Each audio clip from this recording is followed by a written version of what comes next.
You might think this is a somewhat strange title. I titled it, I Think, Therefore He Is. And I think you will notice that that is a twist of what someone else said. And we'll talk a little bit about this. Now, what is this going to be all about? You know that the world is experiencing a fair face of Roman Catholicism, and Vatican II has been described as a breath of fresh air. And unfortunately, many of the people who belong to the very group that I belong to seem to think the same thing. And so I deemed it appropriate to investigate this issue, to see if Vatican II indeed was a breath of fresh air. It is basically an attempt of mine to once again just point everyone in this movement to have another look, to make sure. Because it is the excuse that is given why we should be in this relationship with these other churches, and why we should believe that there's been a change of heart with regards to religious liberty.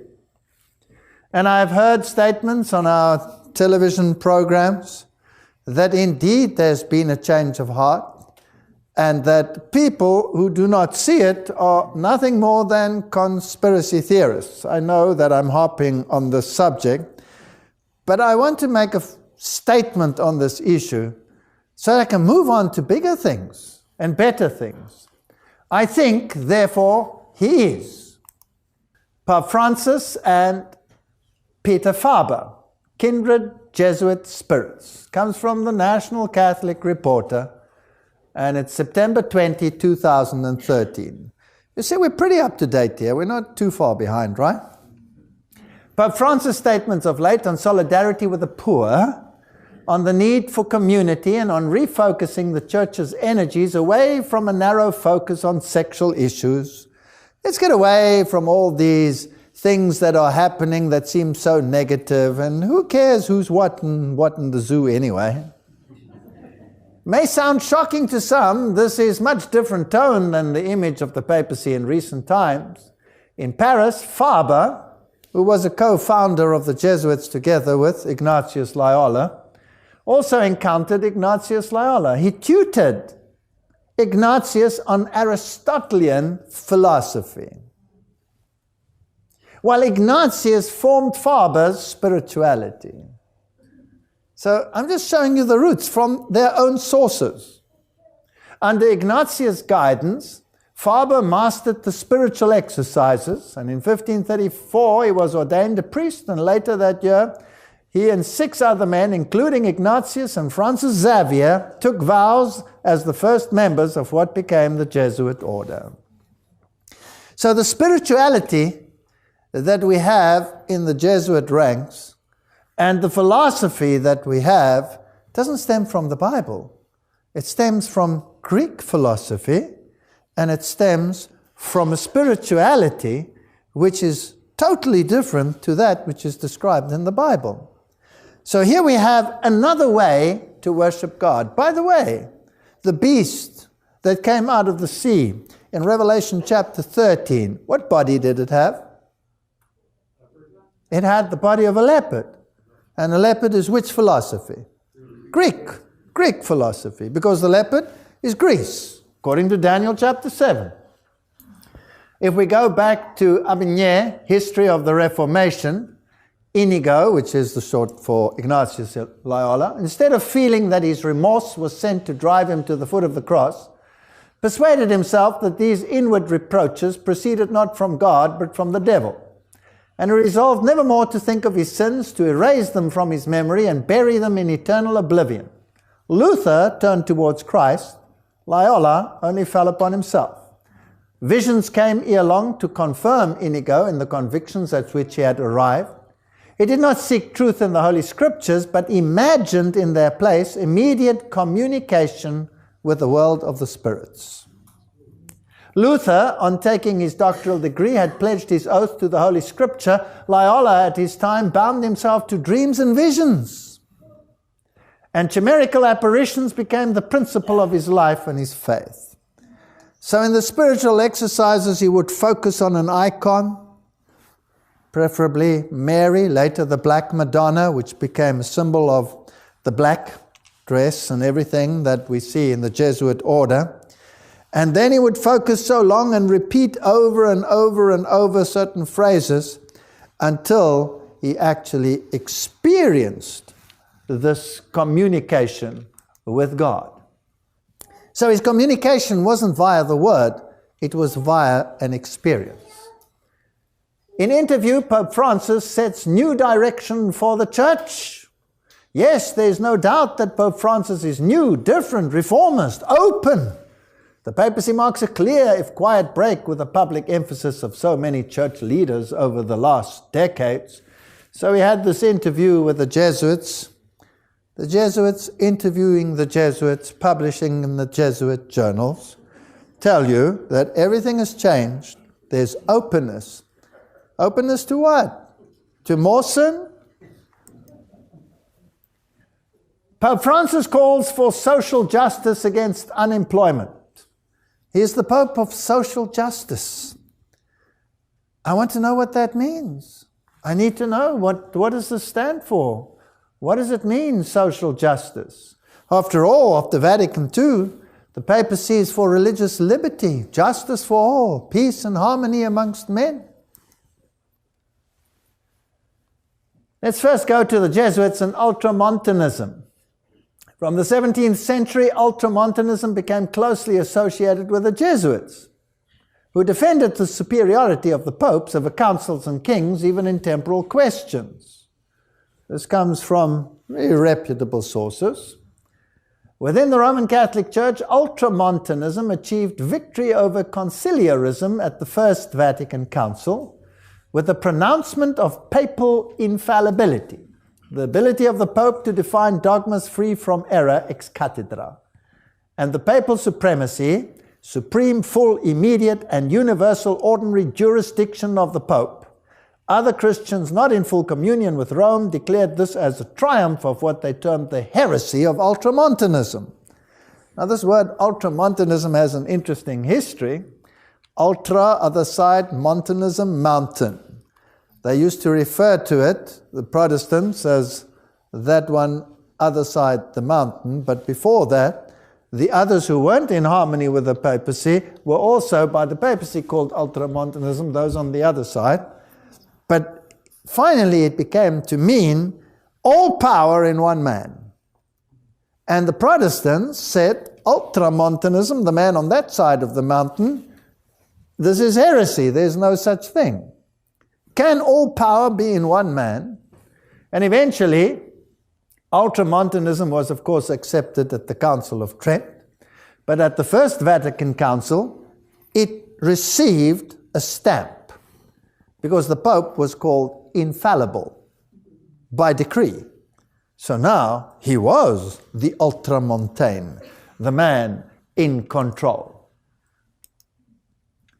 The Pope is of so great dignity and so exalted that he is not a mere man, but as it were God, and the vicar of God, got its stamp of approval at the First Vatican Council. Now in Exodus chapter 3, verse 14, it says, "And God said unto Moses, I am that I am. And he said, Thus shalt thou say unto the children of Israel, I am, has sent me unto you." So now we have two I ams. One who is infallible, sitting in Rome, and we have one who is the creator of the universe and the creator of everything that there is, who says, say, I am sent you. Isaiah 46 verse 9, "Remember the former things of old, for I am God, and there is none else. I am God, and there's none like me." So there can't be two gods. Declaring the end from the beginning and from ancient times the things that are not yet, saying, "My counsel shall stand, and I will do all my pleasure." And I must admit in my own life, having been a Roman Catholic, that this verse was very true in my case because it's prophecy that proved to me who the true I am is. Because only the true I am can tell you history in advance. And so, he proved to me that he was the only I am because he told me ahead of time what was going to happen. And therefore, by checking prophecy, I can see that he is telling the truth. So, the serpent is the one who said, "Ye shall be as gods." And the serpent said unto the woman, "Ye shall not surely die, for God does know that in the day ye eat thereof, then your eyes shall be opened, and you shall be as gods, knowing good and evil." So on the one hand, you have only one God, the I am, and here you have a promise that if you follow in disobedience, you will also be God, and you will not die. This is the office of the Catechism of the Catholic Church, Article 1. The Church teaches that every spiritual soul is immortal. It does not perish when it separates from the body at death. And just to make sure that that hasn't been forgotten by the Roman Catholic Church, I will quote Pope Benedict XVI's Caritas in Veritate, where he says, "Man is not a lost atom in a random universe. He is God's creature, whom God chose to endow with an immortal soul and whom he has always loved." So there's no change in doctrine there. And as we see, this is what the serpent said, not what God said. Now, is this just an error of thinking? Or does Rome actually know that this is what the serpent said and not what God said? What does the Bible teach about immortality? Shall we ask Rome? This is the New Catholic Encyclopedia. The soul in the Old Testament means not a part of man, but the whole man as a living being. Similarly, in the New Testament, it signifies human life, the life of an individual conscious object. Recent exegetes have maintained that the New Testament does not teach the immortality of the soul in the Hellenistic sense of survival of an immortal principle after death. So they know that the Old Testament teaches that there's no such thing as the separation of the one from the other. The soul is the whole man. And there's no such thing in the Scripture of immortality that is a Hellenistic doctrine. Again, we come to the leopard beast. It's Greek philosophy. It's not God philosophy. So Rome certainly qualifies in believing the message of the serpent. Pope Leo X, on Monday, December the 19th, 1513, issued a bull in which he declared, you know, I like this word bull.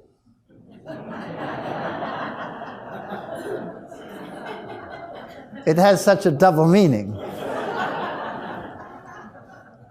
"We do condemn and reprobate all who assert that the intelligent soul is mortal."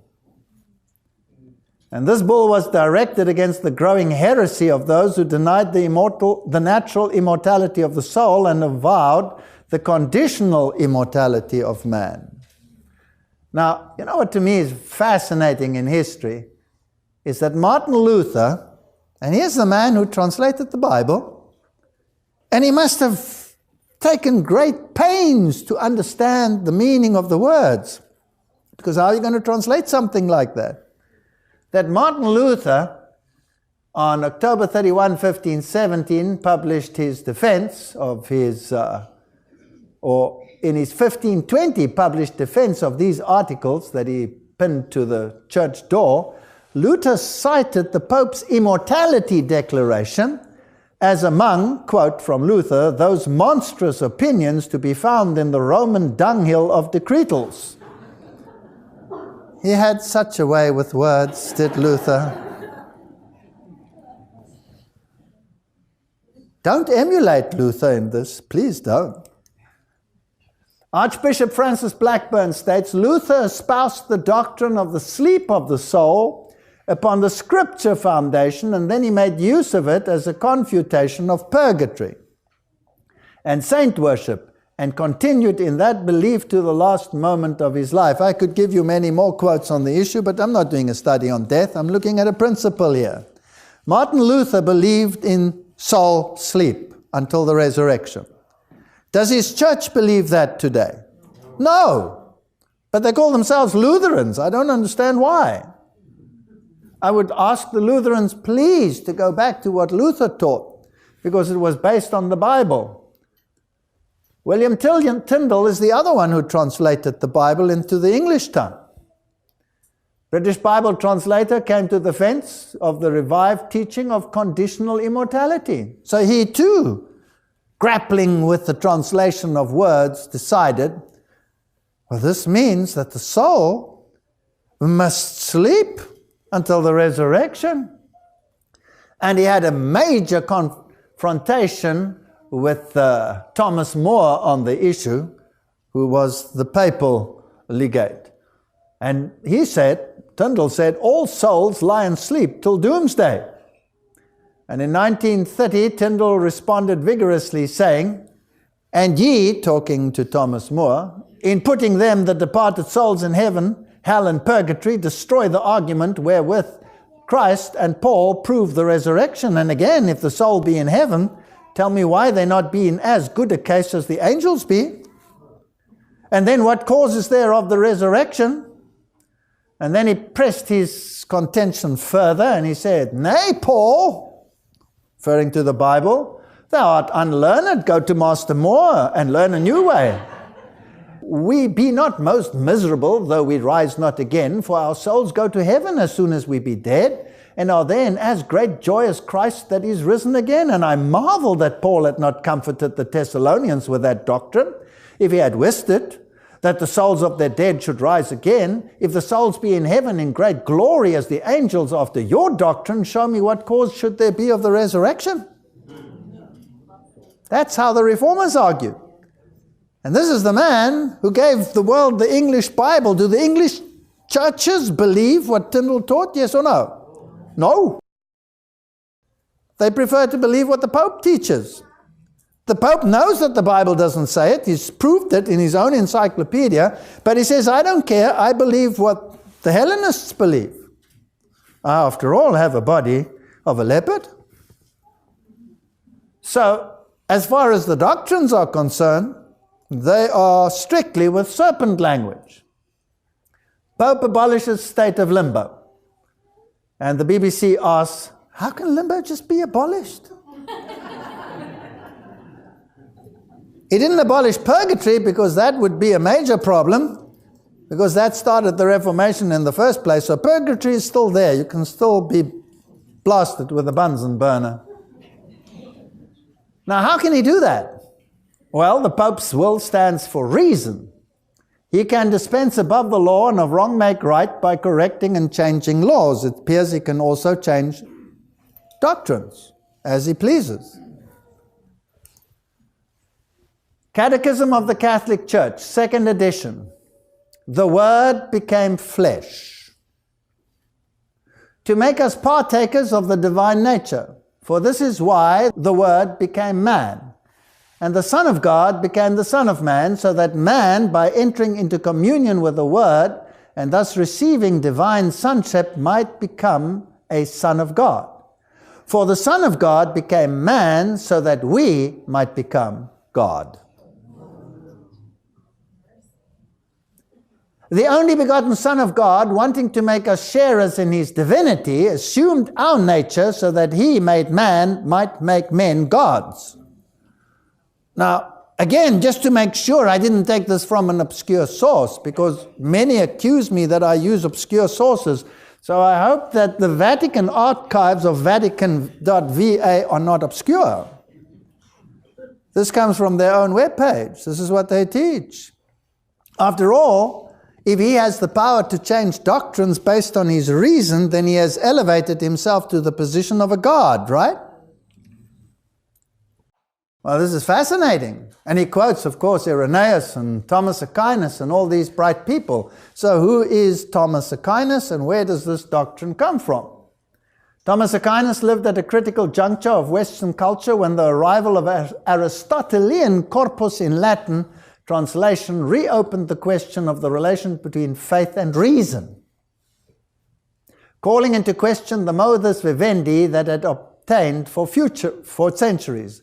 The Catholic Church has over the centuries regularly and consistently reaffirmed the central importance of Thomas's work for understanding its teachings concerning the Christian revelation. And his close textual commentaries on Aristotle represent a cultural resource which is now receiving increased recognition.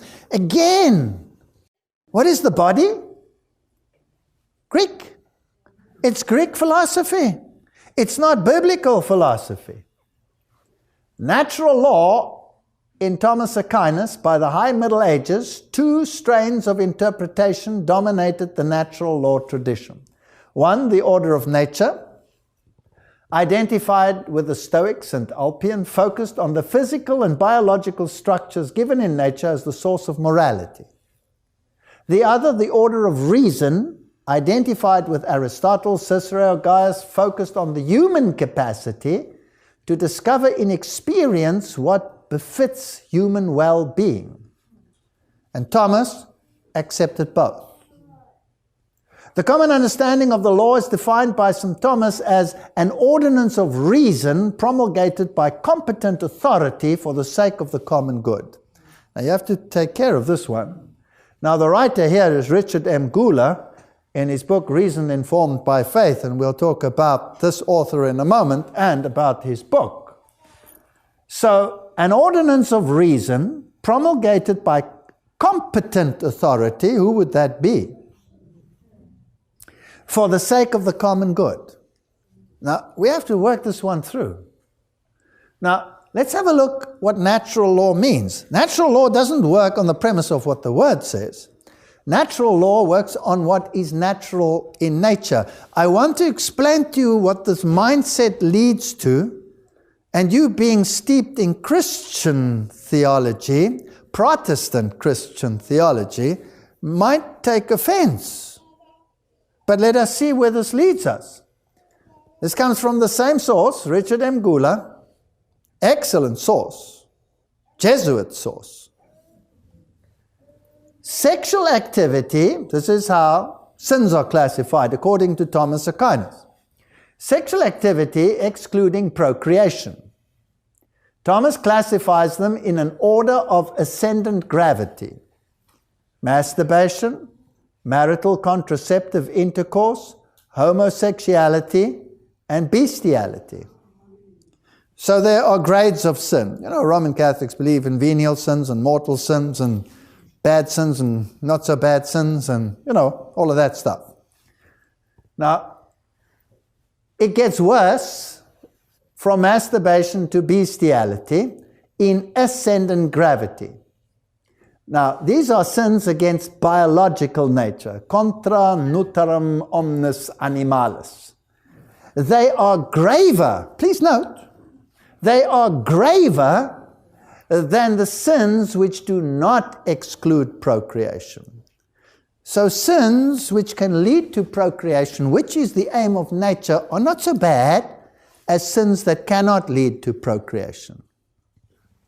So these are not so bad, these sins. In ascendant degree of gravity, fornication, adultery, incest. This is interesting. You see, those sins can lead to procreation. Now, let's take this logic a little bit further, because they don't take it further here for very specific reasons, obviously. Rape. Can that lead to procreation? So is it a greater sin than masturbation or a lesser sin? Help me? It's a lesser sin. It would be a lesser sin. Because by natural law, it can still lead to procreation. And if you look at this, then marital contraceptive is a greater sin than would be rape. Can you get the logic of that? This is incredible. So this is how you start thinking when you start defining things by natural law. Now, let's go to René Descartes. He was a philosopher whose work, La Géométrie, included his application of algebra to geometry, from which we now have Cartesian geometry. He was educated at the Jesuit college, etc., etc. He entered the college at the age of 8 years. Just a few months after the opening of the college, he studied there until 1612, classics, logic, transitional Aristotelian philosophy. That's what you learn at the Jesuit college. And he was a Jesuit. Now, what is your thinking on this issue? Descartes was a major figure in the 17th century continental rationalism. He is perhaps best known for the philosophical statement, I'm not going to say it in French because I'm sure to mess it up, I think, therefore I am. Found part in the fourth of the discourse in the Methods. Now his moral philosophy. He, being a convinced rationalist, clearly states that reason suffices us in the search for the goods we should seek, and for him, virtue consists in the correct reasoning that should guide our actions. So God has got nothing to do with it. I think, therefore I am. He's elevated himself to the position of God, and the morality will come from his mind and not from the mind of God. Descartes shifted the authoritative guarantor of truth from God to man, while traditional concept of truth implies an external authority. So an anthropocentric revolution, man is now raised to the level of a subject, an agent, an emancipated being equipped with autonomous reason. So, in other words, the guarantor of truth is no longer God, but becomes man. I think, therefore I am. Now, in my thinking, having undergone this transformation of thinking, I would have to turn that around, because Satan is the master of reversal. So I changed it to I think, therefore he is, which I believe is theologically correct. Because I'm even capable of thinking, there must be a higher someone who has created me with that capacity. Is that right? So if I can think, that means he must exist. Because I certainly didn't make myself by myself. And if I take it all the way back to Adam and Eve, I have to ask the question, where do they come from? They didn't make themselves by themselves. And because they can think must mean that he is. But not in Catholicism. In Catholicism, I think, therefore I am. Martin Heidegger sums it up as follows. For up to Descartes, the particular subjectum lies at the foundation of its own fixed qualities and changing circumstances. The superiority of a subjectum arises out of the claim of man to a self-supported, unshakable foundation of truth in the sense of certainty. Why and how does this claim acquire its decisive authority? The claim originates in that emancipation of the man in which he frees himself from obligation to Christian revelation, truth, and church doctrine to a legislating for himself that takes its stand upon itself. So, I'm the authority. So he was a rationalist. Now what does that mean? The principle or habit of accepting reason as the supreme authority in matters of opinion, belief, or conduct. That's a rationalist. So Jesuit theology rests on rationalism. It is Greek philosophy. It has nothing to do with biblical theology. Now, that brings us to this book, Reason Informed by Faith.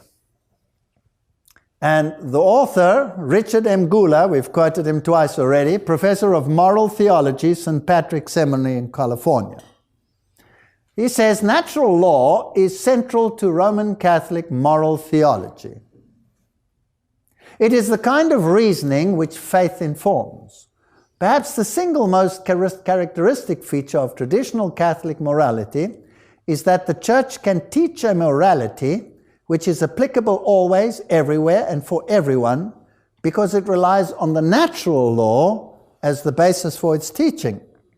So it lies in the I am principle.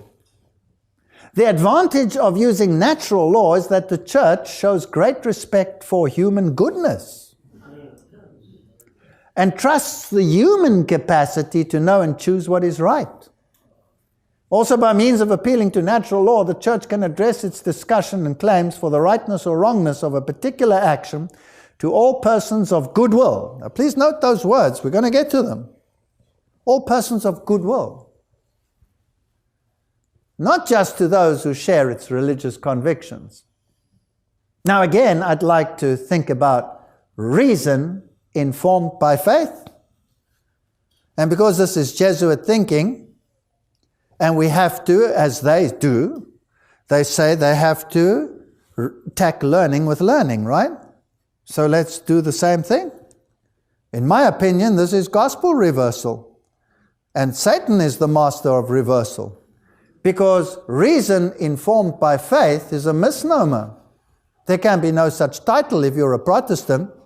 The only way you can title a book if you're a Protestant is faith informed by reason. But not reason informed by faith, because then faith is subject to reason. Whereas as a Christian, without faith, it is impossible to please God. Is that correct? Therefore, faith must be the primary, and you can augment your faith through your reason. You can look at nature. You can see whether there's evidence for a flood. You can see whether there's evidence for a creator God. You can look at the complexity of the genetic system, and you can say, my reason establishes my faith.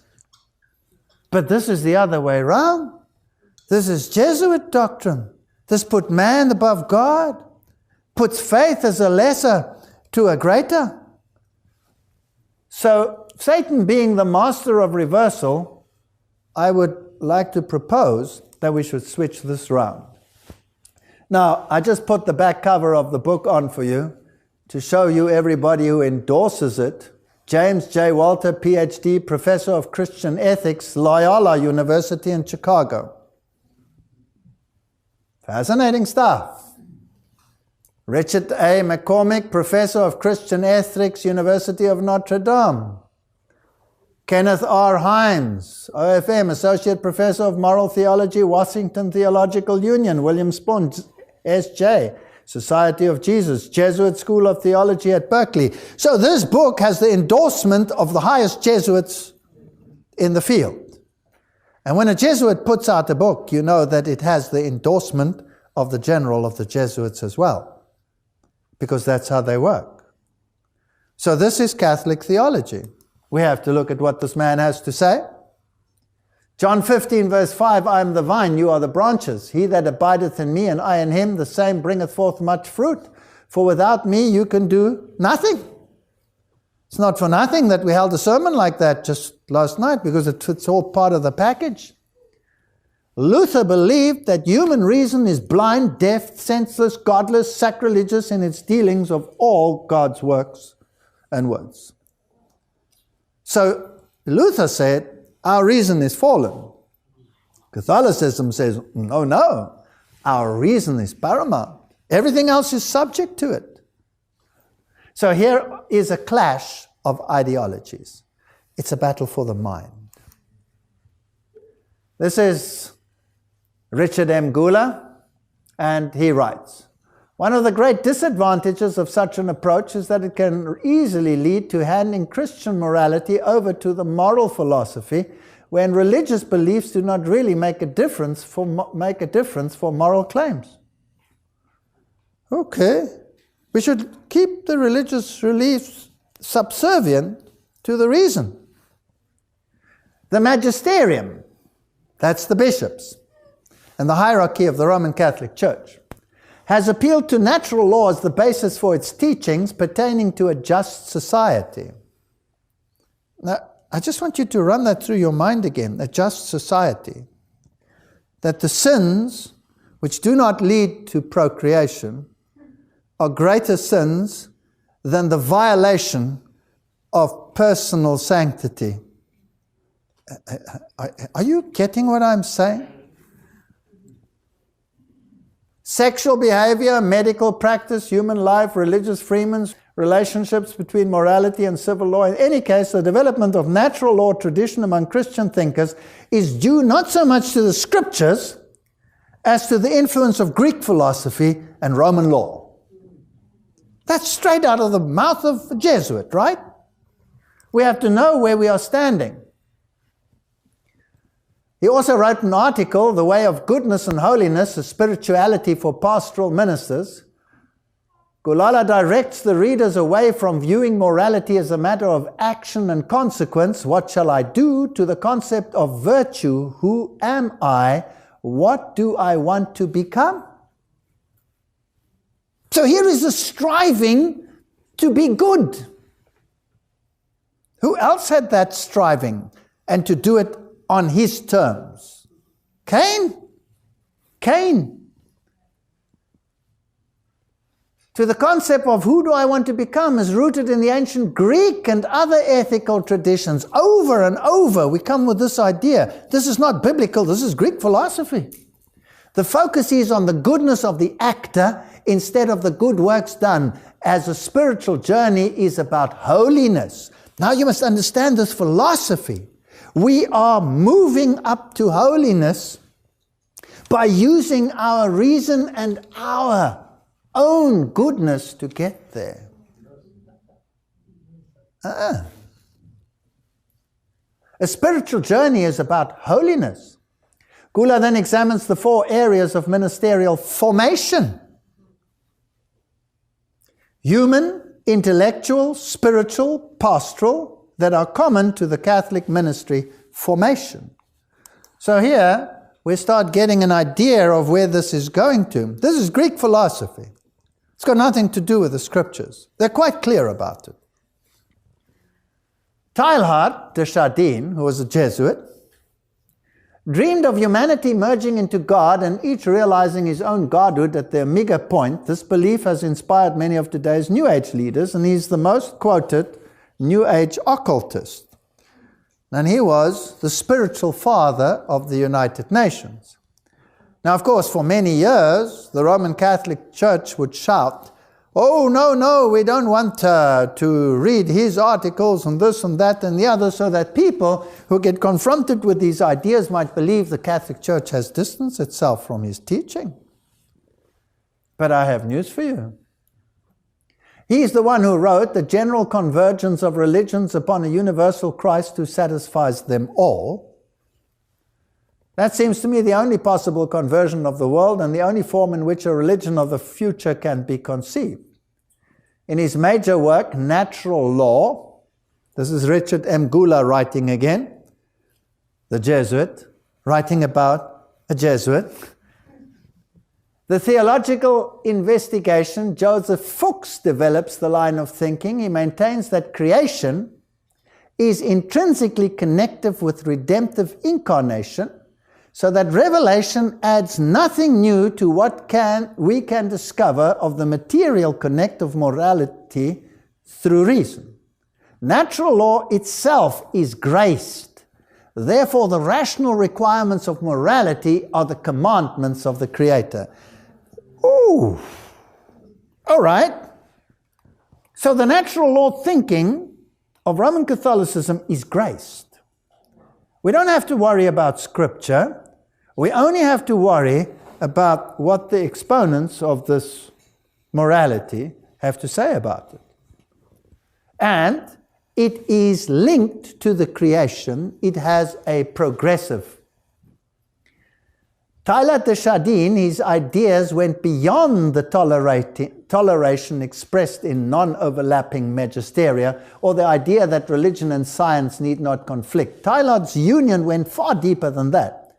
He believed that religion and evolution were inextricably linked. That as such, Christianity did not make sense without evolution. He first propounded the omega point theory that mankind evolves towards godhood. I'm showing you Jesuit thinking. Man is evolving towards godhood, abetted by Jesus Christ, making evolution a theological as well as a physical transition in form. And if you think that the Catholic Church has distanced itself from this, then think again. This is the Roman Catholic online article. Vatican spokesman Father Federico Lombardi said in July 2009, by now, no one would dream of saying that Teilhard is a heterodox author who shouldn't be studied. So we've progressed along the line. We can happily embrace this teaching as part of Roman Catholicism. How far does his thinking then go when it comes to the United Nations? Robert Mueller, who was the chairman for the Peace Party and the Assistant Secretary General of the UN, said, decide to open yourself to God, to the universe, to all your brethren and sisters, to your inner self, to the potential of the human race, to the infinity of your inner self, and you will become the universe. You will become infinity. You will be at long last your real, divine, stupendous self. So he's taken this philosophy, or he was a Teilhardian, and there is his webpage, Global Spirit. Welcome to Global Spirit. It seeks to inspire consciousness of the wholeness of the human family and the sacred tapestry of all life. Now, this is a fascinating philosophy. The wholeness of the human family. Basically, you are all cells. And the human family, as it were, is like an organism. And each cell has its place to play. But it cannot be independent of the body. It has to be part of everything and subject to everything. It's a wonderful philosophy, apparently. So there's a global consciousness that honors the wisdom found in the world's traditions, cultures, and disciplines. The awakening of global consciousness is a new and monumental event in human evolution. We've now progressed to the point where mankind can adopt this spirituality. And of course, it's mainstream now. A person like Eckhart Tolle, who speaks on Oprah Winfrey shows and etc., on our television media, makes no boast about it. He says, I know that I am. And he says, Jesus Christ was just another being like us. We are all God. Every single one of us is God. This is the same philosophy as the Jesuits have. And now let's go to Vatican II. Having established what Jesuit theology is, having established the basis of their morality and their thinking, let's go to Vatican II. Vatican II, here is Pope John the 23rd being carried into Vatican II's opening ceremony. When asked to explain his prayers and hopes for the council, he simply went to a window and threw it open, letting the fresh breeze wafting into the room express his intention in a single gesture. A breath of fresh air. Now, when I hear our spokespersons of religious liberty telling our people that Vatican II was a breath of fresh air, it requires a response. And since that was a public statement, this is also a public response. This was the great council that made ecumenism possible. This was the great possibility of reuniting the whole of Christendom. And it was a breath of fresh air. Rome had changed its view. No longer did you have to belong to the Roman Catholic community in order to be saved. You could be whatever you were. What a wonderful change of heart. Did Vatican II change the Roman Catholic position established at the Council of Trent, which led to the separation? Congregation for Doctrine of Faith, this is Vatican.va. This is Cardinal Ratzinger's argument on the issue. He became Pope, and he's the sleeping partner in the papacy today. Did the Second Vatican Council change the Catholic doctrine on the Church? The Second Vatican Council neither changed nor intended to change this doctrine. Rather, it developed it, deepened it, and more fully explained it. This was exactly what John the 23rd said at the beginning of the Council, And Paul VI affirmed it and commented in an act of promulgation, the Constitution, Lumen Gentium. There is no better comment to make than to say that this promulgation really changes nothing of the traditional doctrine. What Christ willed, we also will. What was, still is. What the church has taught down through the centuries, we still teach. In simple terms, that which was assumed is now explicit, that which is uncertain is now clarified, that which was meditated upon, discussed, and sometimes argued, however, is now put together in one clear formulation. Nothing's changed. Nothing's changed. One is always bound to follow the judgment of a properly informed conscience. The informing takes place in community by appealing to various sources of moral wisdom. In the church, the magisterial is a source of moral authority. So what the church bishops say, the magisterium, that's where the authority lies. Its teaching is a very important, though not exclusive, factor in the formation of conscience in one's moral judgment. To appeal to authority is part of responsible living. In appealing to an authority, we believe that it will be more correct about this question than we will, or than anyone else to whom we might appeal. The key text for understanding a loyal response to magisterial teaching is found in the papal encyclical, Lumen Gentium, point 25. This is what it says. In matters of faith and morals, the bishops speak in the name of Christ, and the faithful accept their teaching and adhere to it with religious assent of soul. In other words, they capitulate to it. They accept it. This religious submission of will and of mind must be shown in a special way to the authentic teaching authority of the Roman Pontiff, even when he is not speaking ex cathedra. Richard M. Gula, Jesuit teaching. You will listen to the magisterium. You will listen to the Pope. You will agree with what he says. You will submit your will to that reasoning, even if he's not speaking ex cathedra. Did you get it? Who's the boss? The Pope. I thought there's such an openness that you can think what you want to think. No, no, no. You may only live if you obey.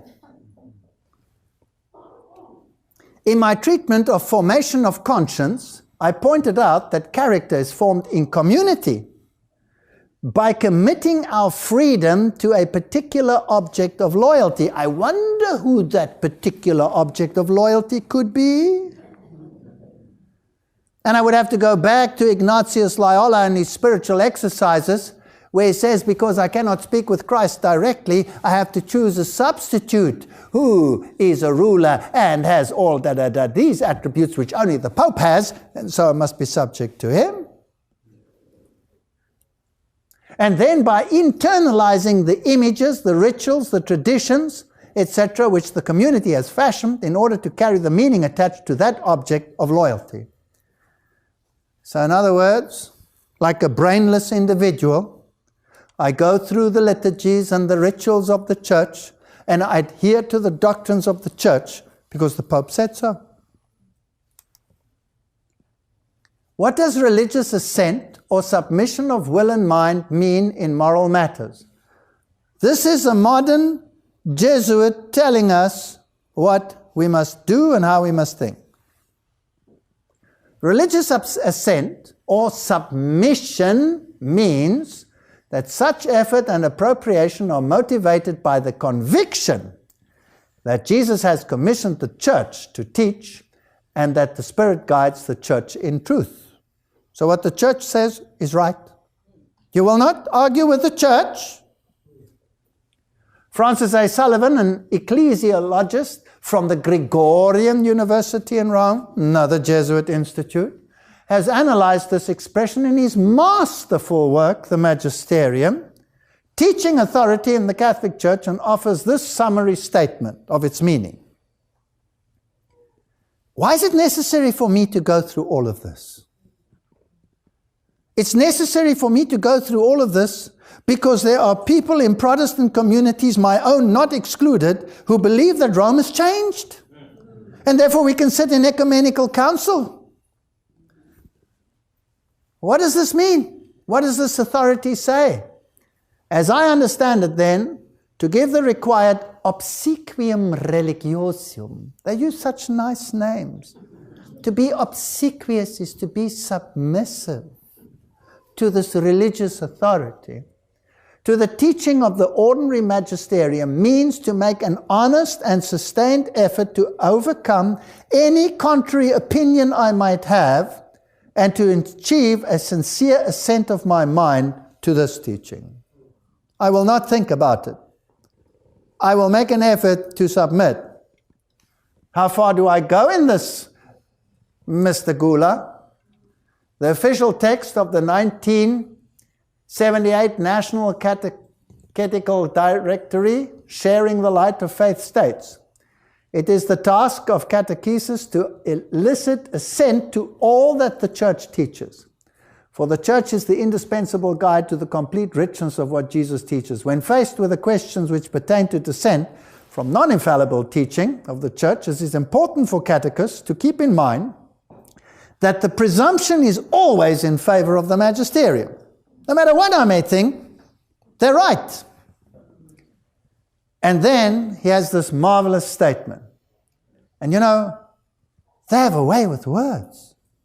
They have a way with words because they have learning against learning, isn't that right? Only a system of tight syllogism. Do you know what that means? Only a system of tight syllogism, deductive reasoning, which leave no room for personal affective element. What is an affective element? My own feelings, my own emotion. Would come near guaranteeing certitude about knowing and doing what God requires and enables. This is a modern way, a brilliant modern way of saying perinde e cadaver, to be like a corpse, not to think, not to use your own mind when it comes to this issue. You obey the magisterium, you obey the Pope, you don't think for yourself. That's what it means, literally. Education. Remember, this is the thinking of the United Nations. This is not just a Jesuit in some corner teaching. These are the rulers of the world. This is going to be the philosophy of the world, take it or leave it. The world will not change and find peace if there's not a new education. Tant, former Secretary General. This comes from their own webpage. The Great Heresy of Separateness. This is an article written by none other than a high occultist from the Theosophical Society.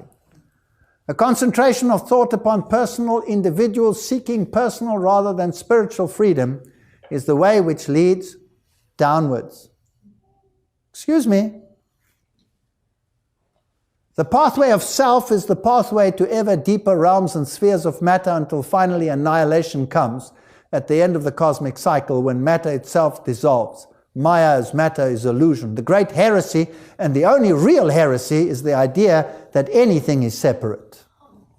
We're all part of the whole. Distinct and different, essentially from other things. That is a wandering from natural fact and law. There's the same philosophy. This is occult philosophy. For nature is nothing but coordination, cooperation, mutual helpfulness, and the rule of fundamental unity is perfectly universal. Everything in the universe lives for everything else. It is this sense of separateness that is the cause and root of all evil. It brings forth the craving for me, I want, I am mine. And it is the sense of personal separateness, imagining that one is utterly separate from others, utterly different, that prevents one from becoming the inner God within. Do you see this philosophy?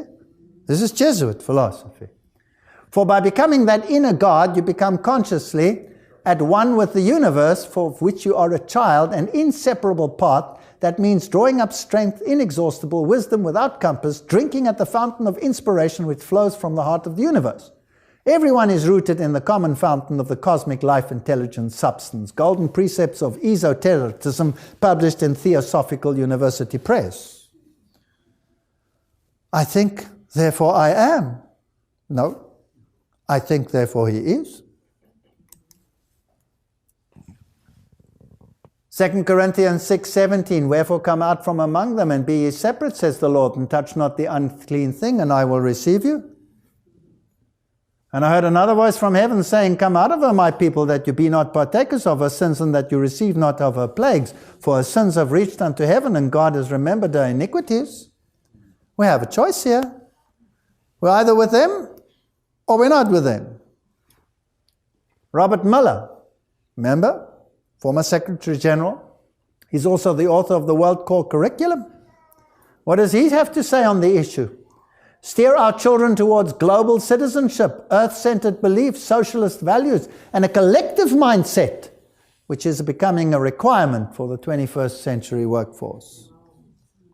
So we need a collective mindset. We're part of the whole. We may not be an individual. You may not be an individual. You will bow to the superior power. UNCED, also called the Earth Summit, was an unveiling of the philosophical shift from Judeo-Christian worldview to Gaia. And these documents contain an agenda which can only be called devilish.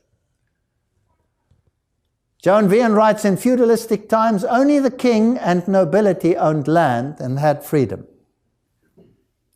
So too, under the United Nations rules, feudalistic times will return and the lights of freedom will go out.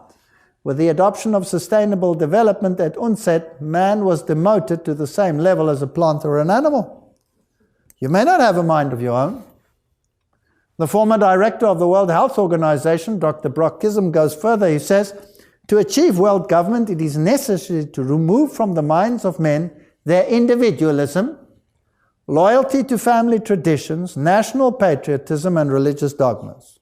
Got to get rid of it. Got to scrap it. Now let's look what the Protestant world has to say. Dietrich Bonhoeffer.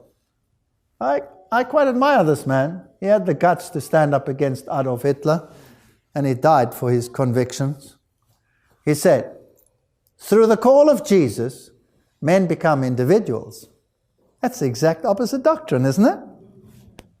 Willy-nilly, they are compelled to decide, and that decision can only be made by themselves. It is no choice of their own that makes them individuals. It is Christ who makes them individuals by calling them. Every man is called separately and must follow alone.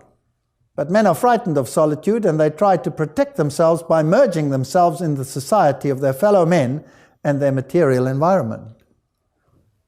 Protestants saying, no, I dare not give up my individuality. Let's read the spirit of prophecy. The error that some are in danger of committing is in giving to the mind and judgment of one man or a small group of men the full measure of authority and influence that God has vested in His church. In the judgment and voice of the General Conference assembled to plan for the prosperity and advancement of His work.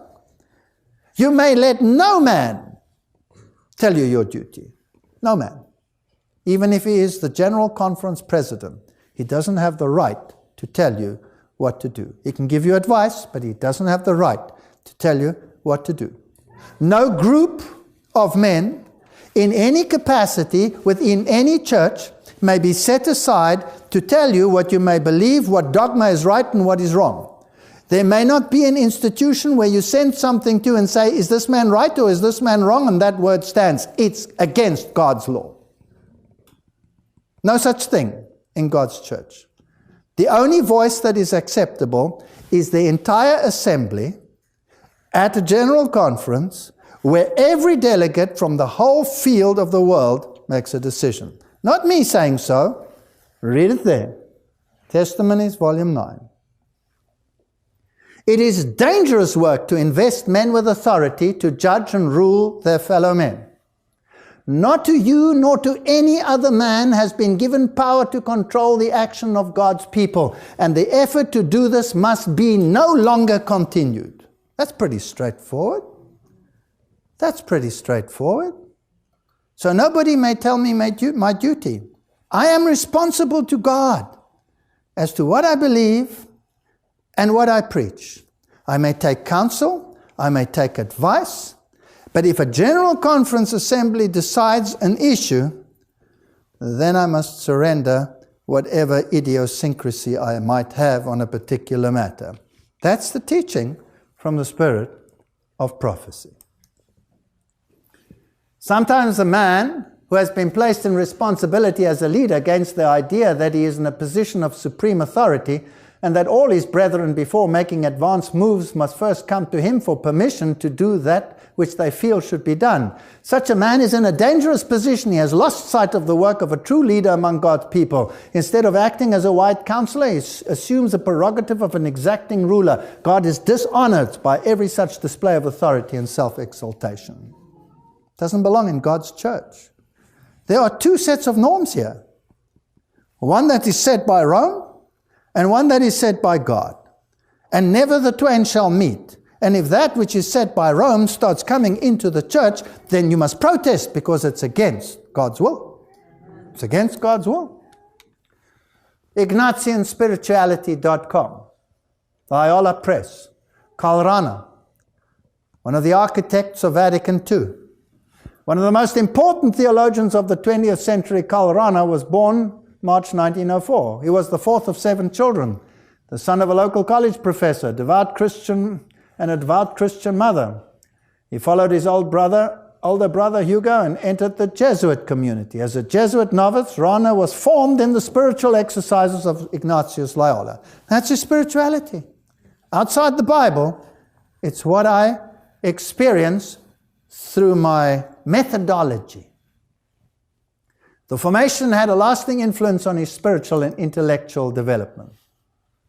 I think that the spirituality of Ignatius himself, which one learned through the practice of prayer and religious formation, was more significant to me than all the learned philosophy and theology inside and outside the order. Karl Rahner. What I do is as a consequence of this spirituality that I have. In his studies, Rahner became thoroughly conversant with the thinking of the fathers of the church, topics of grace, sacraments, spirituality, mysticism. This is what the architects of Vatican II were about. The London Times wrote Karl Rahner's girlfriend at her death, because he had a girlfriend. He says he didn't have relations with her, but he prostrated himself before her.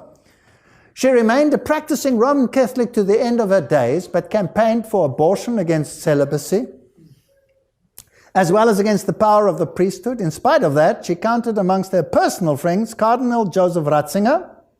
She stood for the German presidency in 1984 at the age of 73 as a Green Party candidate and campaigned in the West for North Korean dictator Kim Il-sung. Now, if you don't understand that the East and the West are just part of a Hegelian dialectic controlled by the same strings, you could get confused with this, couldn't you? Rahner himself showed a similar maverick, deeply rooted in his version of Catholicism. His motto was, "Our Lord must conform to the world, not it to him." So here's a reversal. He's noted as the most important Roman theologian, and he put theology and philosophy in dialogue. And he says those who are outside of the Roman Catholic faith, in the other religions such as the Buddhists or atheists, anonymous Christians, those who don't even know, they are part of a Christianity that does not call itself Christianity. Pagans who have received grace but who are not aware of it. Everybody is now allowed to come into Vatican II. No other name, please. Paul Netter, his student, there he is, says every other name. Jesus is not the only way. Without Buddha, I could not be a Christian, he says. All the religions must join together.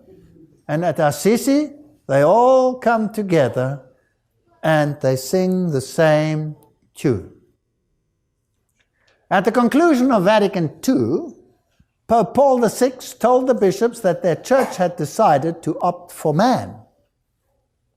To serve man, to help him build his home on this earth.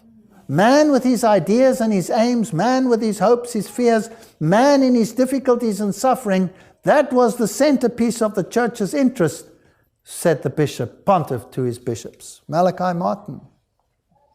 So there's an emphasis now on man. We're going to shift away from Jesus Christ. This is Vatican II. This is their thinking. They're thinking that their teaching is indispensable and freedom is submission to that teaching. Can you see where religious liberty can slip up here if they don't understand their terminology? Because they think, oh, they're for religious freedom. Religious freedom means you are free to practice what you want, provided. That's what it means to a Catholic. And a Protestant will go, gulp, gulp, give me more of that. The Vatican official foundation starting point is man. It is man himself who must be saved. It is mankind that must be renewed. It is man, therefore, is the key to this discussion. Man considered whole and entire with body and soul, heart and conscience, mind and will. This is the reason why the Sacred Synod, proclaiming the noble destiny of man and affirming an element of the divine in him, good grief, offers to cooperate unreservedly with mankind in fostering a sense of brotherhood to correspond to the testimony of theirs. This is Vatican II documents, Gaudium et Spes. This is what Paul VI wrote. So the church becomes, as what McBrien calls, change agent. It becomes a servant. And the gospel becomes a struggle for social justice. Now these are buzzwords we hear a lot today. Peace and human rights. The church's activities on behalf of social justice or human rights are not just preparatory.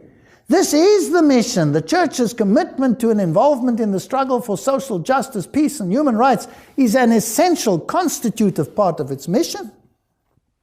So here's a new gospel with a new leadership, with a new philosophy.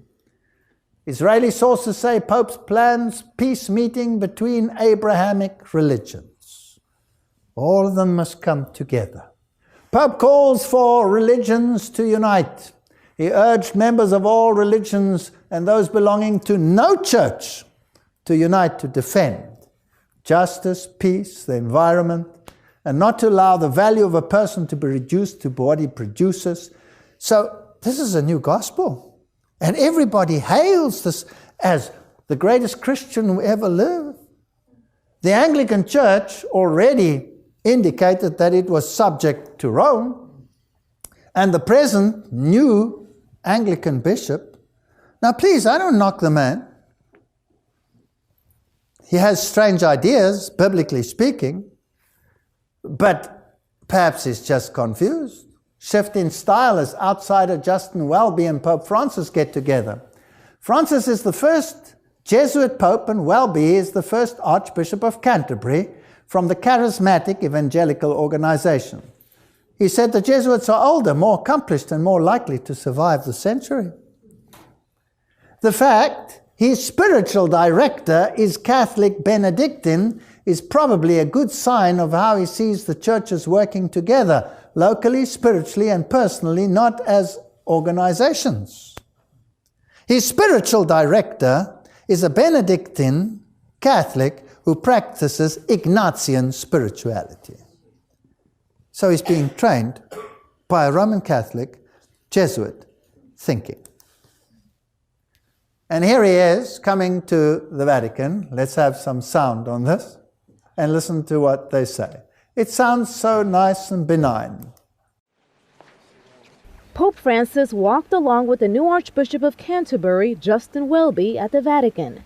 Their first official meeting included a midday prayer, as well as a visit to the tomb of St. Peter and that of Blessed John Paul II. But before praying together, Pope Francis met with the new head of the Anglican Communion at the Vatican's Apostolic Palace, where Welby was accompanied by his wife.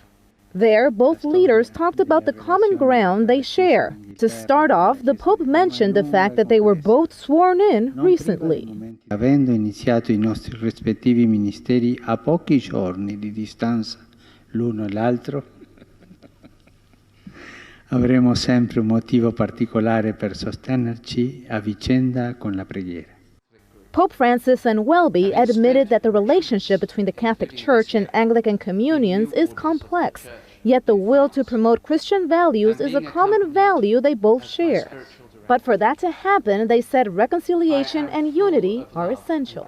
So there has come to many a new longing for the unity of all Christians, and a new knowledge that however long the road may be, charity already makes all the difference to it. Now you must understand these words.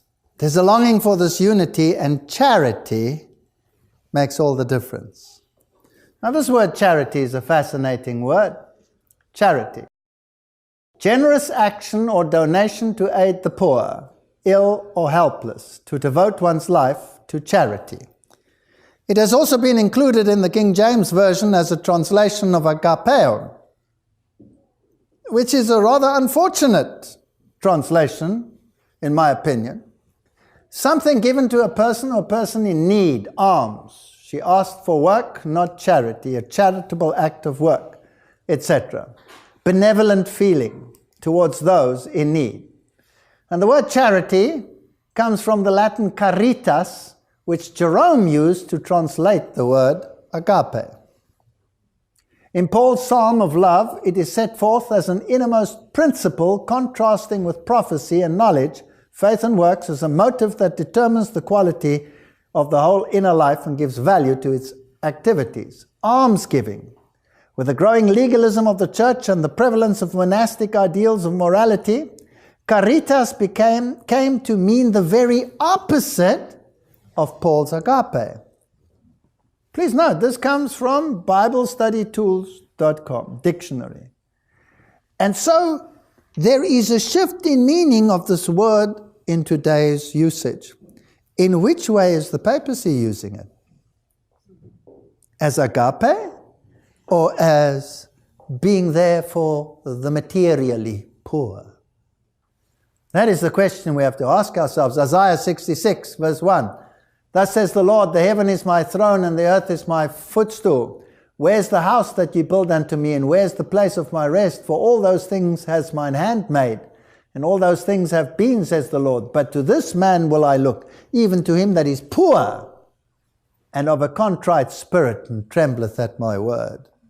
And if you then look up that word, what does it mean? Poor. It means depressed in mind or circumstance. So when the Bible speaks about the poor, it sometimes has a literal meaning that we have to take care of the physical needs of the poor. But when it comes to the issue of salvation, it means to be depressed in mind. It has nothing to do with this new concept of handing out soup. Not that I'm knocking handing out soup, please don't misunderstand me. But that is not the gospel of Jesus Christ. The Bible also uses the word meek, and that also means depressed figuratively in mind.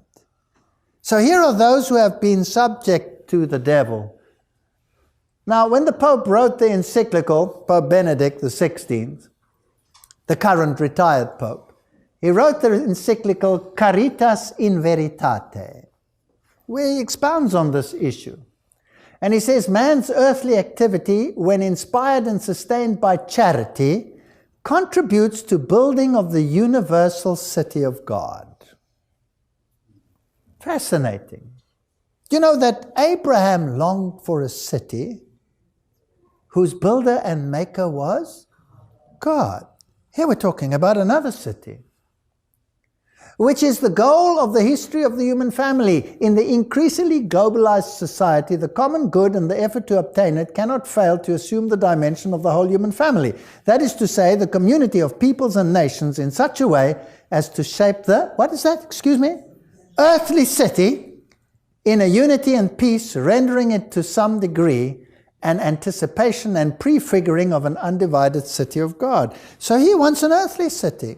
I don't care for an earthly city. They all have foul sewage. I care for a heavenly city. And my prayer is, thy kingdom come, not their kingdom come.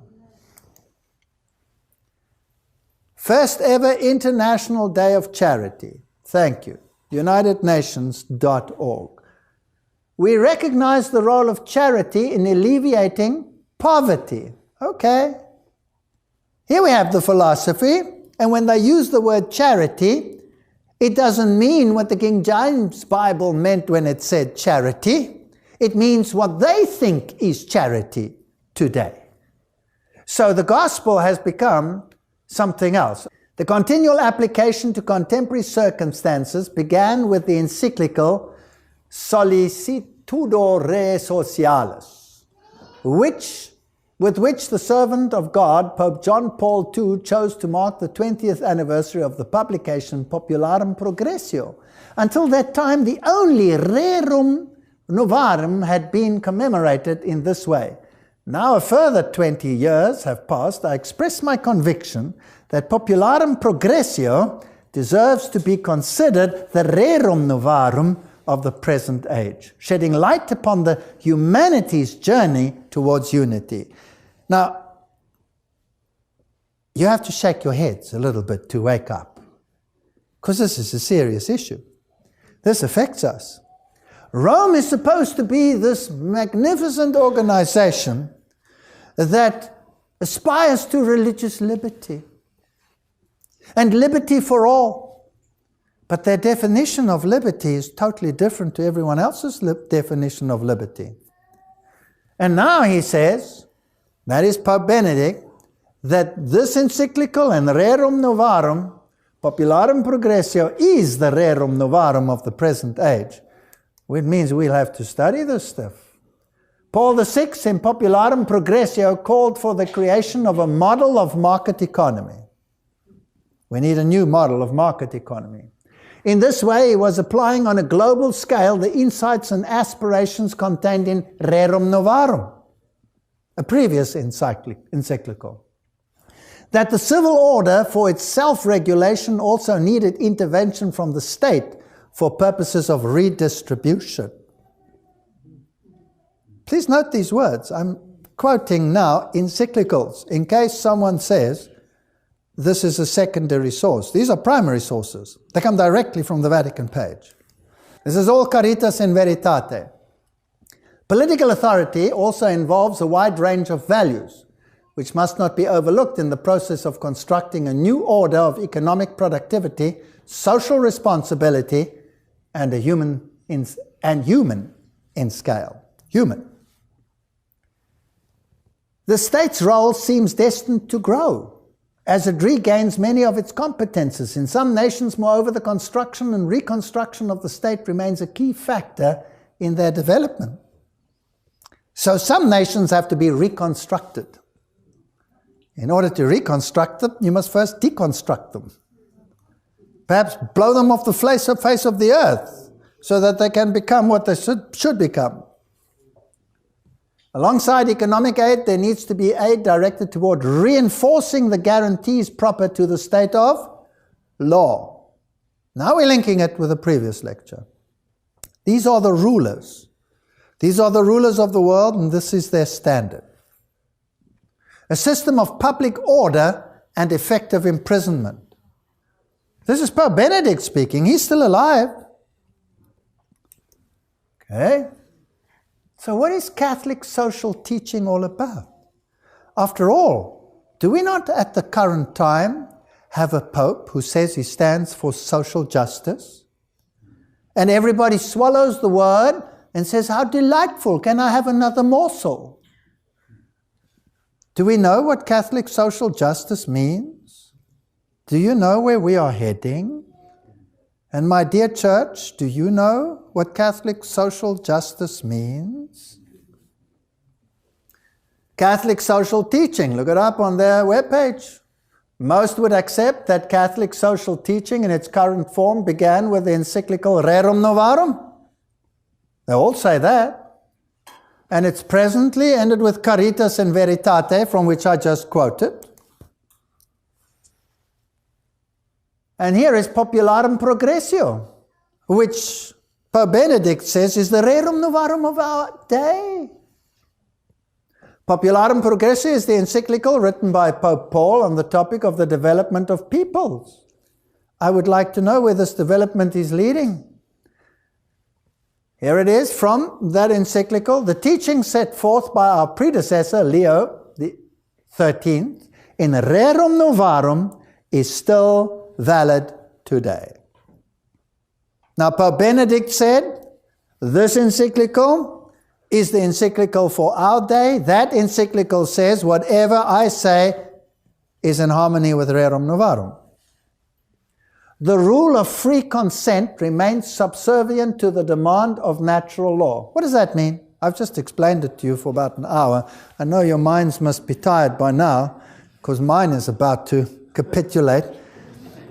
But I need to continue because this needs to be put on record. This is exactly what we quoted from that Jesuit book, Reason Informed by Faith. I have to submit my mind to this authority. I have to give assent of mind.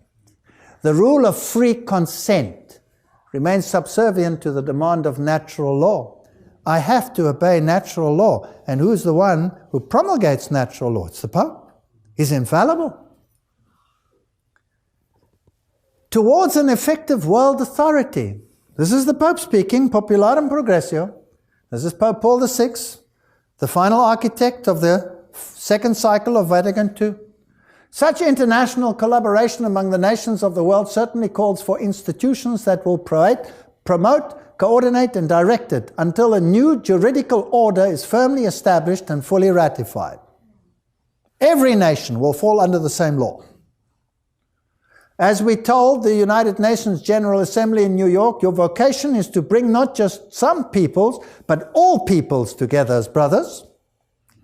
Who can fail to see the need and importance of this gradually coming to the establishment of a world authority capable of taking effective action in the juridical and political planes? We are rulers. We have the power to rule, and all nations will submit. This is not a conspiracy theory. This is a papal encyclical. Whoever needs property ought to possess it, says John Robbins, quoting from the book Ecclesiastical Megalomania, the economic and political thought of the Roman Church. Need makes another goods one's own. Need is the ultimate and only moral title to property. Canon 1254, the Catholic Church has an innate right to acquire, retain, administer, alienate temporal goods in pursuit of its proper ends, independently of the civil power. The Church has an innate right to require from the Christian faithful whatever is necessary for the ends proper to it. They can take whatever they like. I know I've discussed it many times, but I want to put it into the context of where we are going now.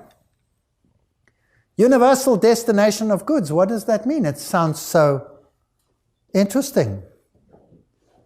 Well, in Popularum Progressio, Paul said, God intended the earth and all that it contains for the use of every human being and people. Thus, as all men follow justice and unite in charity, created goods should abound for them on a reasonable basis.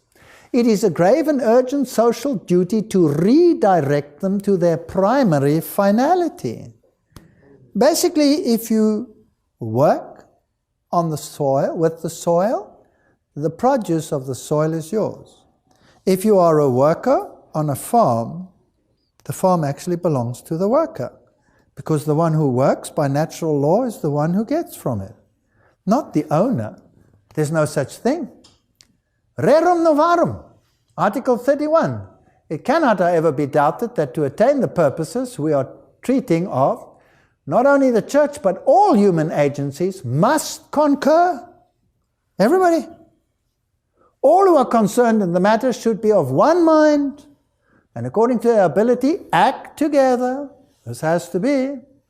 So whatever. It is sufficient, therefore, to inquire what part the state should play in the work of the remedy and relief. By the state, we understand not the particular forms of government prevailing in this or that nation, but the state as rightly apprehended. Please note. That is to say, any government conformable in its institution to right reason. Oh boy, what does that mean? Any government that is submissive to the reason of Rome. If it is not, what happens to that government? You disappear. You disappear. And those dictates of the divine wisdom which we have expounded on in the encyclical, The Christian Constitution of the State. This is quoted from Rerum Novarum. Then I get interested when I read these papal encyclicals. I'm saving you a lot of trouble. I'm reading them for you. So he says the state has to be of this state of mind, as we said in that encyclical. So I go to the Vatican webpage and I say, where's that encyclical? Let's read it. Here is this encyclical. And it is part of this theory that all questions that concern religion are to be referred to private judgment. That everyone is to be free to follow whatever religion he prefers, or none at all if he disapproves of all. From this, the following consequences logically flow. So he's saying, is it all right for everyone to believe what he wants to believe? What are the consequences of this? That the judgment of each one's conscience is independent of all law. That the most unrestrained opinions may be openly expressed as to the practice or omission of divine worship, and that everyone has unbounded license to think whatever he chooses and to publish abroad whatever he thinks. Now, when the state rests on foundations like those just named, and for the time being they are greatly in favor, it really appears into what and how unrightful a position the church is driven.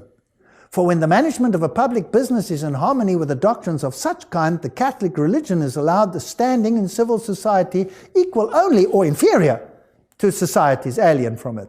No regard is paid to the lords of the church, and she, who by the order and commission of Jesus Christ has the duty of teaching all nations, finds herself forbidden to take any part in the instruction of the people? What is the church saying? Church and state must be together. A state from which religion is banished can never be well regulated, and already perhaps more than is desirable is known of the nature and tendency of the so-called civil philosophy of life and morals.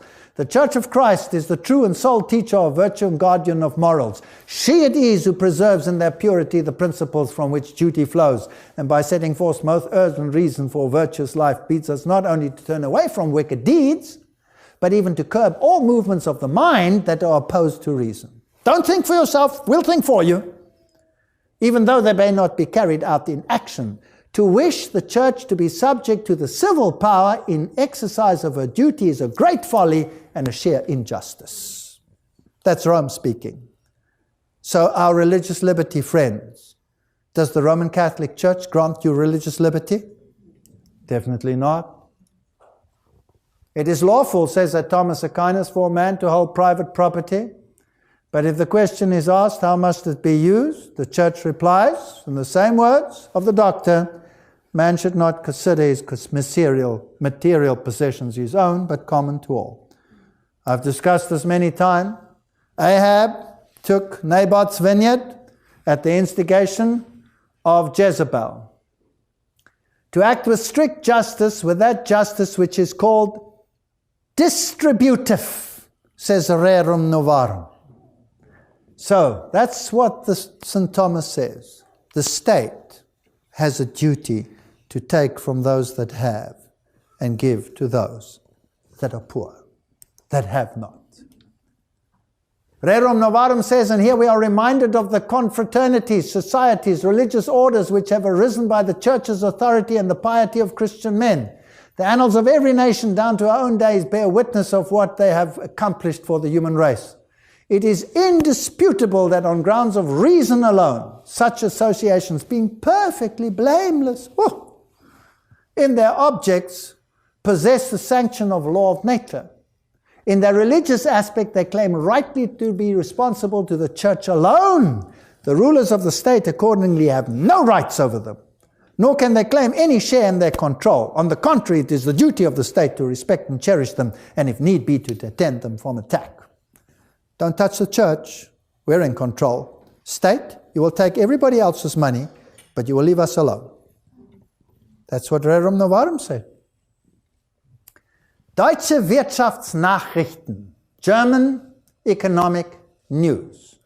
And this comes from 7/9/2013. This is very new. G20. beschließt weltweiten Zugriff auf die Vermögen der Bürger. The G20 wants to take what is yours. The G20 has reached a milestone. They want to have the general Enteignung, dispossession of all citizens. You will own nothing. They'll take it away. By whose order? By whose order will they now take it away? The church has just said by whose order it will be. The common good. Mater e magistra. She's the mother and teacher. She's the one who will do it. Gaudium et Spes says so. Mater e magistra, encyclical, mother and teacher of the nations. Such is the Catholic Church in the mind of her founder. To her was entrusted by the Holy Founder the twofold task of giving life to her children and of teaching them and guiding them, both as individuals and as nations, with maternal care. Don't mess with the church. She's the mother. You must be subordinate of individual and group interests, said Pius. On a world scale, there must be social justice, a network for public and private institutions. All economic activity must be controlled by her. This is Rick Joyner, and as you can see, he's a Knight of Malta. He says the war is a battle for the hearts and minds of the people. It is a spiritual war, and the weapons are spiritual, not carnal. So here's one of their men speaking. He says the coming kingdom will at first be like a totalitarianism. As the Lord will destroy the Antichrist spirit now dominating the world with the sword of his mouth and will shatter many nations like pottery. Instead of taking away liberties and becoming more domineering, the kingdom will move from a point of necessary control while people are learning truth, integrity, honor, and how to make decisions to increase liberty so that they can. This is amazing stuff. So the church is going to re-educate mankind. You're going to bow before that high priest and accept what he says, or you're going to be eradicated. You're going to be eradicated. But John 18:36 says, my kingdom is not of this world. And if my kingdom were of this world, then would my servants fight? Selection of compilations of books by Alice A. Bailey. She talks about, finally, when the United Nations succeeds in all of this, people will be gathered out of all the religions, and the great heresy of separateness will come to an end. So we have two conflicting viewpoints. God's plan, said Pope Francis, is to unite all humanity. Under which philosophy? I think, therefore I am, or I think, therefore he is. Which of the two philosophies do I want to espouse? When the previous Pope, or the sleeping Pope, spoke to the United Nations, and when he spoke to the Assembly of the German government, he said, natural law will be the basis of your moral teaching. And by accepting me to teach and speak here in your assemblies, you are recognizing my authority to tell you so. This is unbelievable stuff. Here is Ban Ki-moon, and let's hear what he has to say.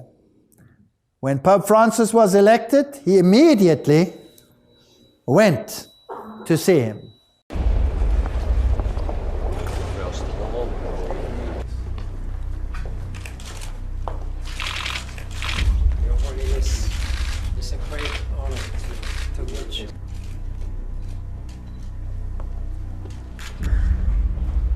Your Holiness, it's a great honor. Congratulations on behalf of the United Nations. Nations and the Holy See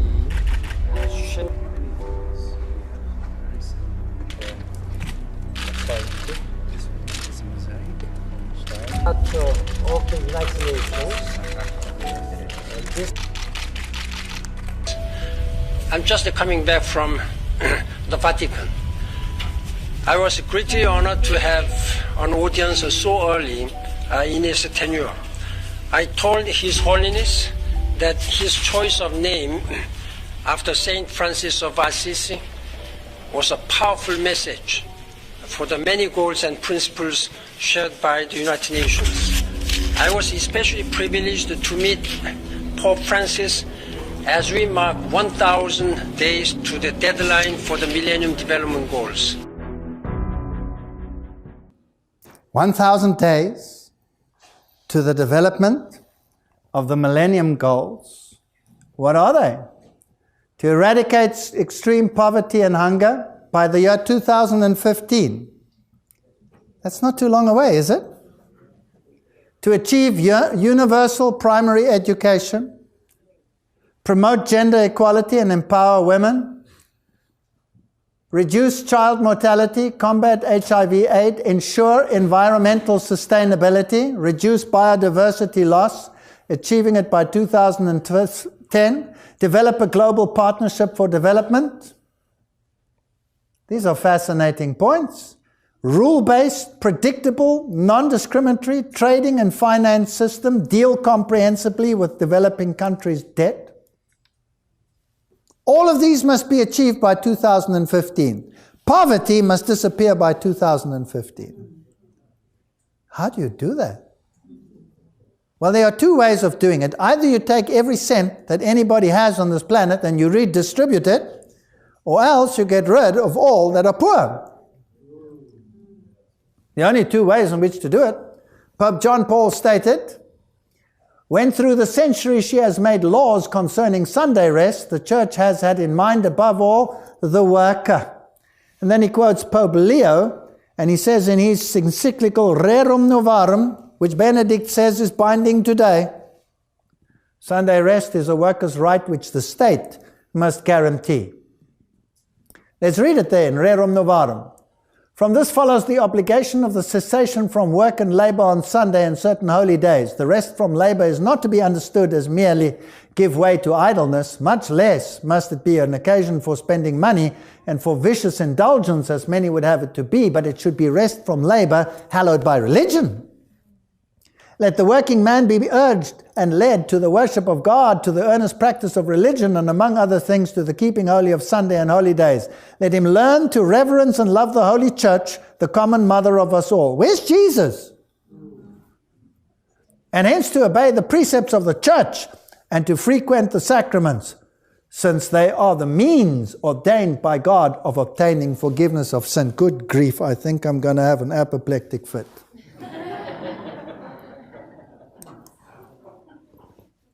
These are the Georgia Guidestones. This is a serious issue. We've spoken of Catholic morality. We've spoken of the way they think. We've seen in the previous lecture that the rulers of evil, once they have the power, eventually turn against anything that stands on the principles of the Bible. They will go so far, the rulers of evil, to eradicate the Prince of Peace while he is amongst them.